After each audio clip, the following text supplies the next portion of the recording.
Adakah Islam benar-benar menyokong kebebasan beragama atau kebebasan itu hanya berlaku sebelum seseorang memeluk Islam? Okey, soalan dia, Islam ni sokong ke kebebasan beragama? Ataupun bila dah masuk Islam, tak ada lagi kebebasan? Check in, no check out. Kan? Okey. Sebelum saya jawab, saudari kita ni, dia dulu nama apa? Juliana binti Muhammad Julaipoh. Nama dia dulu Julaina. Kemudian sekarang nama apa? Lina Kuncamnan. Lina Kuncamnan. Kuntamnam.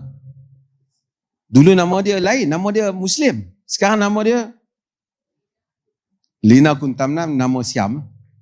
Dia datang ke pejabat saya, dia minta surat, dia nak keluar. Ada saya kata apa? Saya kata boleh ke tak boleh? Okey, saya bagi jawapan apa yang saya bagi kat dia. Contoh live ni, contoh. Saudara-saudari sekalian, kita ni macam ni lah, kita semua we are friends.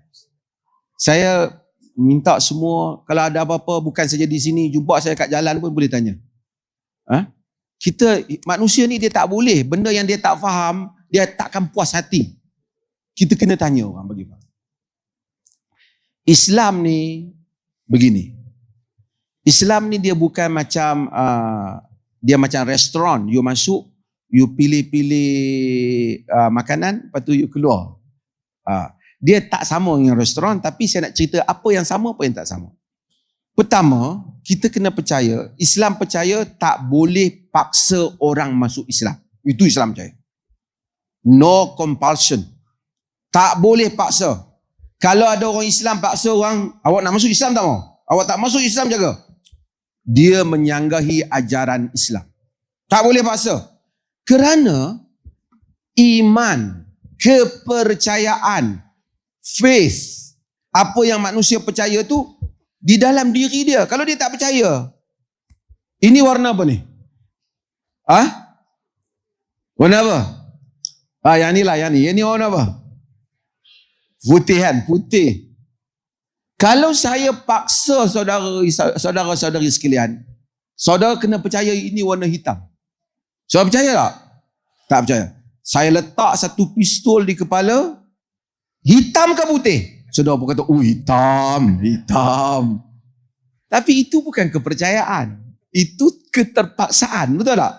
You terpaksa kata, tapi percaya bukan di mulut. Percaya di mana? Di dalam. Maka Islam tak benarkan kita paksa. Kena paksa tidak memberi faedah. Manusia tak akan percaya. Untuk itu, tidak ada paksaan di dalam agama.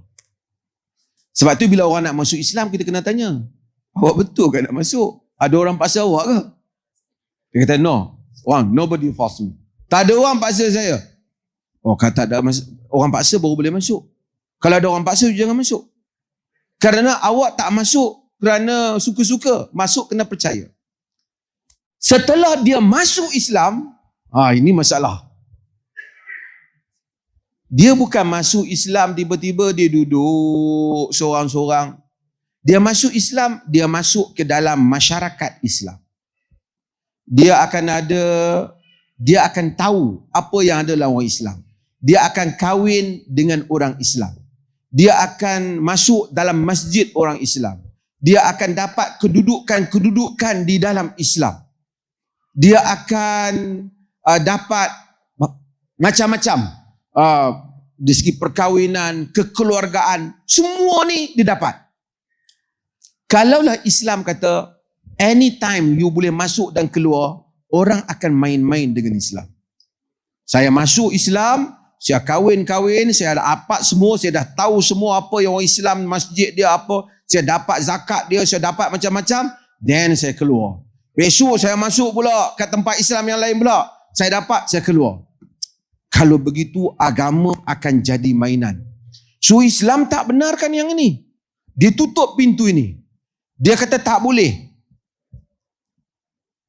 Kecuali Satu orang tu dia keluar, dia masuk, dia keluar, dia diam. Dia tak ada pun gacau kita. Dia tak timbul pun provokasi. Dia memang, dia bawa diri dia dan dia tak ada ambil apa-apa kesempatan sebelum daripada itu. Kalau keadaan itu berlaku, orang Islam pun tak tahu dia punya hal, dia tak percaya sendiri dia, kita tak question dia. Kita tak check. Awak percaya tak percaya? Tak, kita tak check. So, dia dengan hal dia. Dia bawa hal dia. Itu untuk temporary punya jawab, untuk contemporary punya jawapan. Kenapa zaman Nabi Muhammad dulu tak bagi? Okey, zaman Nabi Muhammad tak bagi sebab macam ni. Sebab tadi, dia ada negara orang Islam, ada negara bukan Islam. Apabila Nabi Muhammad membentuk negara dia, orang Islam, protect orang Islam, banyak attacks, serangan-serangan daripada luar menyerang negara itu. Dan orang menggunakan spy. Guna spy. Masuk dalam agama Islam, ambil maklumat macam mana cara nak bunuh orang Islam, nak ambil, nak rampas kedudukan, nak menginayai kedudukan negara orang Islam. So normally orang yang keluar itu daripada Islam, mereka itu melakukan pengkhianatan, treason, dia spy, dia, so untuk mereka itu hukumannya mati. Sebab treason ketika itu semuanya mati. Kalau tidak, dia akan bawa you punya maklumat, dia bagi tahu dekat Rome, dia bagi tahu kat Persian, kerajaan-kerajaan lain, you attack daripada sini. Nabi Muhammad tidur time ini. So, siapa yang tukar agama dia, maka dia dihukum. Kerana keadaan itu. Sekarang tapi kalau ada satu orang masuk Islam, saudara perempuan kita ni, Julaina ni, dia dulu dia tak terima Islam, tapi nenek dia duduk dengan nenek dia, mak dia masuk Islam, kemudian dia tak tahu pun tentang Islam, dia membesar dengan nenek dia sehingga besar, tengok-tengok nama dia jadi nama Islam. Itu je lah. So dia kata dia tak tahu, dia tak pernah pilih pun Islam. Dia datang ke pejabat saya kata oleh kerana you tak pernah pilih Islam, you pun tidak ni, you boleh pergi dengan agama Buddha. Okey tak? Kan? Jadi dia selalu okey dengan saya. Sebab tak ada paksaan. Tapi kalau kita masuk untuk keluar balik yang menimbulkan ketegangan, dia tak akan boleh. Kerana Islam dia sistem. Mungkin ada agama dia pergi ke kuil, pergi ke rumah ibadat, pergi ke gereja, mungkin itu saja. Tapi Islam dia sistem. Dia ada sistem perkahwinan, ada sistem kekeluargaan, ada semua sistem. Kalau awak masuk dalam sistem. Bila awak keluar, awak akan menyebabkan semua sistem ni terjejas. Maka dia agak straight. Sebab tu dia kata awal-awal jangan masuk kalau awak tak confirm. Jangan masuk. Dia nak masuk juga. Saya kata, you masuk, you tahu banyak benda dalam rumah saya, you tak boleh keluar. Macam itulah. Lebih kurang. Boleh faham saya? Tak adalah sampai di peringkat zaman sekarang, pergi bom, pergi bunuh, tak ada. Tapi maksudnya, you masuk, kita tak buka floodgate itu. Itu mas. Terima kasih.